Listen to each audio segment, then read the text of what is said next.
नमस्कार दोस्तों, मैं आयुष आपका इलेक्ट्रिकल दोस्त। आज मैं आपसे एक सवाल करने वाला हूं कि यदि आपसे कभी इंटरव्यू में पूछा जाए कि 1 एम्पियर में कितने वॉट होते हैं तो आप इसका जवाब कैसे देंगे। यह सवाल सुनने में काफी ज्यादा सिंपल है और इसका जवाब भी इतना ही सिंपल है, लेकिन इसका जवाब दे पाना कई लोगों के लिए काफी ज्यादा मुश्किल होता है और इंटरव्यू में यह सवाल कई बार पूछा भी जाता है। तो आखिरकार आपको इसका क्या जवाब देना है वो मैं आपको इस वीडियो के अंदर समझाऊंगा। साथ ही साथ इंटरव्यू में आपको क्या सिंपल सी लाइन बोलनी है वो भी आपको वीडियो के आखिरी में जानने को मिल जाएगी। लेकिन दोस्तों, आगे बढ़ने से पहले एक खास इंफॉर्मेशन उन सभी लोगों के लिए जो कि हमसे ऑनलाइन ट्रेनिंग लेना चाहते हैं। जैसे कि आप जानते हैं, हम ऑफलाइन के साथ साथ ऑनलाइन भी ट्रेनिंग देते हैं उन सभी लोगों को जो ऑलरेडी इंडस्ट्री में काम कर रहे हैं। हमारी ऑनलाइन ट्रेनिंग बिल्कुल प्रैक्टिकल होती है, सारी चीजें आपको ऑन स्क्रीन प्रैक्टिकल दिखाई जाती है और आपको पूरी तरीके से बोलने का ऑप्शन दिया जाता है। मतलब आपकी कुछ भी डाउट है ऑनलाइन ट्रेनिंग में, आप हमसे अनम्यूट करके पूछ सकते हैं। तो ये फीचर हमारी ऑनलाइन ट्रेनिंग में आपको मिलता है। तो यह ऑनलाइन ट्रेनिंग में अगर आप ज्वाइन करना चाहते हैं, आप भी हमसे RLC और पीएलसी के अंदर वायरिंग, प्रोग्रामिंग, कंप्लीट पीएलसी, और पीएलसी ऐसा नहीं डायरेक्ट पीएलसी, पहले आपको बिल्कुल बेसिक NO/NC कॉन्सेप्ट, एक मल्टीमीटर, एक कॉन्टेक्टर, रिले, इनके ऊपर काम करने के बाद में पीएलसी सिखाया जाता है। तो अगर आप इसमें ज्वाइन होना चाहते हैं तो आप ज्वाइन हो सकते हैं। हमारी एप्लीकेशन पे जाके आप ज्वाइन करा सकते हैं या फिर आप डायरेक्ट हमें कॉल करके भी हमारी बैच 6 में ज्वाइन कर सकते हैं। बैच 6 हमारा 1 जुलाई से स्टार्ट हो रहा है। ज्यादा जानकारी के लिए डायरेक्ट आप हमारे नंबर पे कॉल कर सकते हैं। तो चलिए आगे बढ़ते हैं हमारे क्वेश्चन के ऊपर कि आखिरकार 1 एम्पियर में कितने वोल्ट होता है। तो दोस्तों देखो, इसका जवाब आपको सिंपल सी लाइन में देना है। कभी भी पूछा जाए 1 एम्पियर में कितने वोल्ट होते हैं तो आप बोलेंगे कि सर, जो वोल्ट होते हैं वो पूरे के पूरे डिपेंड करेंगे आपके वोल्टेज के ऊपर। हमें एम्पियर पता है, लेकिन साथ में हमें वोल्टेज भी पता होना चाहिए। उदाहरण से समझिए, मान लीजिए कि आपका एक लैंप है ना, मान लेते हैं हमारा एक लैंप है, वो 1 एम्पियर लोड ले रहा है, या फिर कोई मोटर है वो 1 एम्पियर लोड ले रही है। तो मैं उससे पता नहीं कर सकता कि वो कितने वोल्ट की हुई, मुझे वह कितने पावर की, वह कितने वोल्ट की। इसको पता करने के लिए मुझे वोल्टेज भी पता होनी चाहिए कि मैंने उस मोटर को कितने वोल्टेज दिए। क्या मैंने उसको सिंगल फेज दिया है या फिर मैंने क्या उसको 3 फेज दिया है। अब यहाँ पर आपको क्लियर तो हो गया कि वोल्टेज पता होनी चाहिए। अगर आपसे इंटरव्यूअर साफ कहता है कि मेरे को पता है कि वोल्टेज कितने दे रहा हूं, मैं 230 वोल्टेज दे रहा हूं, तो बताओ कितने वोल्ट हुए। तो आप सिंपल सा बोलेंगे कि सर 1 एम्पियर है और 230 वोल्टेज है। तो सिंपल सा वोल्टेज के अंदर आप करंट का मल्टीप्लाई कर लीजिए, यानी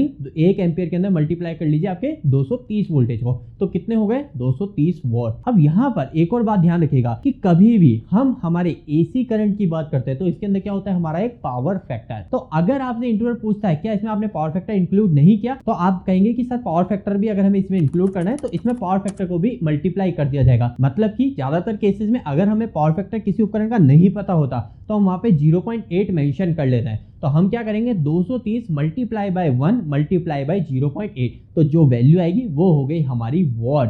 तो इससे पता चल गया कि 1 एम्पियर में कितने वॉट होते हैं। लेकिन अगर आपसे इंटरव्यू पूछता है कि मुझे सिंगल फेज का नहीं, मुझे 3 फेज का जानना है कि 3 फेज कोई लोड है वो 1 एम्पियर करंट ले रहा है, तो कितने वॉट होंगे। तो इसका भी जवाब सिंपल सा है, वही सेम चीज कि मुझे एम्पियर के साथ में वोल्टेज को तो मल्टीप्लाई करना ही करना है। लेकिन दोस्तों 3 फेज कभी भी बात आ जाएगी ना, कहीं पे भी आप 3 फेज के किसी भी फॉर्मूले के अंदर अगर आप वोल्टेज को मेंशन कर रहे हो तो ध्यान रखिएगा वोल्टेज के साथ में हमेशा मल्टीप्लाई होगा आपका √3। आपने कई जगह पर सुना होगा √3। आखिरकार √3 क्या होता है, तो √3 का सिंपल सा याद रखिए, √3 का मतलब होता है एक फिक्स वैल्यू 1.732। आप √3 भूल जाइए, आप 1.732 याद रख लीजिए। तो आप क्या करेंगे, जितने भी वोल्टेज है 3 फेज के 415 है तो आप 415 मानिए, 400 है तो 400 मानिए, उसके अंदर मल्टीप्लाई कीजिए 1.732 का, क्योंकि वो √3 की वैल्यू, और फिर बाद में मल्टीप्लाई कर दीजिए 1 एम्पियर का। तो जैसे आप इन सभी को मल्टीप्लाई करेंगे, और अगर आप पावर फैक्टर भी मेंशन करना चाहते हैं तो पावर फैक्टर भी साथ में मेंशन कीजिए। तो जैसे आप इन सभी को मल्टीप्लाई करेंगे, जो आंसर आ गया वो आ गया आपका वॉट के अंदर। तो उम्मीद करता हूं अब आपको पूरी तरह से क्लियर हो गया होगा कि 1 एम्पियर में वॉट कितने होते हैं, आप कैसे इंटरव्यू में जवाब देंगे। फाइनल अगर एक आंसर की बात करें, इंटरव्यू में अगर आपको एक लाइन में जवाब देना है